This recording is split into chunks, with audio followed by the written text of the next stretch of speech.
In every U.S. workplace, you already have a reputation. It exists whether you built it on purpose or not. There is a version of you that lives in the minds of your colleagues, your manager, and the senior people who decide your future. And here is the part that should concern you. If you are not deliberately shaping that perception, someone else is shaping it for you. A single offhand comment from a colleague, one bad meeting, one moment of visible frustration. These things attach to you and harden into reputation, and most people never do anything to manage them. The most strategic professionals in American companies understand a hard truth. You do not get the reputation you deserve. You get the reputation you manage. Subscribe right now because this video is about taking control of something that is currently controlling you. Let me tell you about two people at the same US company who started with the exact same problem.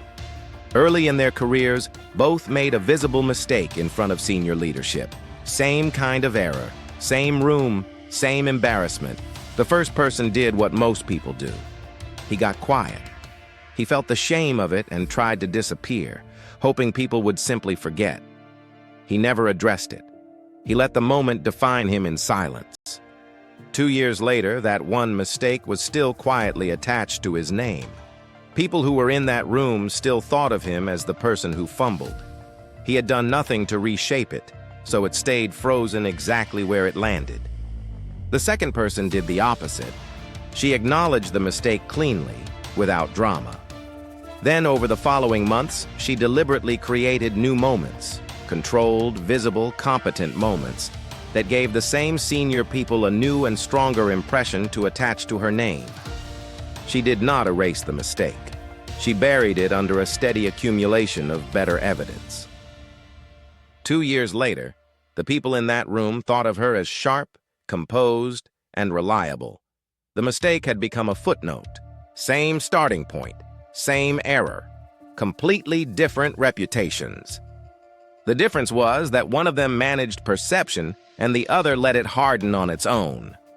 Drop the word perception in the comments right now if you suspect there is a version of you in people's minds that you never deliberately created. I want to know how many people sense this. Here is the principle underneath this. In U.S. workplaces, reputation is not a reflection of who you are. It is an accumulation of the impressions you have left. And impressions are editable. Most people treat their reputation as fixed, as a verdict that has already been delivered. So they live inside whatever impression they happen to create early, never realizing they have the power to change it. But reputation is not a verdict. It is a running average, and every new interaction is a new data point that shifts that average, up or down. The strategic professional understands this and acts on it. They know that every meeting, every email, every hallway conversation is an opportunity to add a data point that moves their average in the direction they want. They are not being fake. They are being deliberate. There is a difference, and we will get to it. So how do you actually take control of how people perceive you in an American workplace? There are 3 specific levers. Lever 1. Decide the 3 words. Before you can manage your reputation, you have to know what you want it to be. So choose 3 words you want senior people to associate with you, not 10. 3.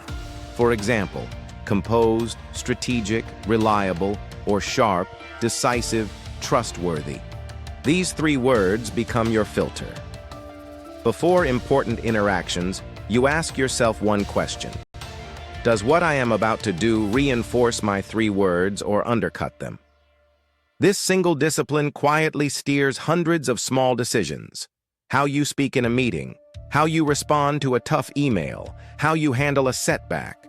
All of it gets aligned to the 3 words you chose. Most people never choose, so their reputation is assembled at random. Lever 2. Manage the recovery, not just the performance. Everyone performs well when things go well. Reputation is actually decided by how you handle things when they go wrong. A missed deadline, a public mistake, a tough piece of feedback. These moments are not reputation killers. They are reputation-defining opportunities. The professional who responds to a mistake with composure, ownership, and a clear plan often comes out with a stronger reputation than if the mistake had never happened. Because senior people learn something they could not learn when everything was smooth. They learn how you behave under pressure. So do not fear the bad moments. Manage them. The recovery is where reputation is actually built. Lever 3. Repair deliberately when perception goes wrong. If you already carry a perception you do not want, and most people do, you do not fix it by complaining that it is unfair. You fix it by doing what the woman in our story did. You acknowledge cleanly if needed, and then you deliberately accumulate new evidence that contradicts the old impression.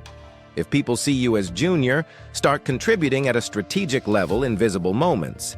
If people see you as unreliable, become relentlessly, visibly dependable for 90 days. If people see you as quiet, make a small number of high-quality contributions that get noticed. You do not argue with a reputation. You out-evidence it. Marcus Aurelius wrote that the things we say and do shape what we become, and that our character is built through repeated action. He understood that reputation is downstream of consistent behavior, not a single declaration. Now here is the line between deliberate and fake, because it matters. This is not about pretending to be something you are not.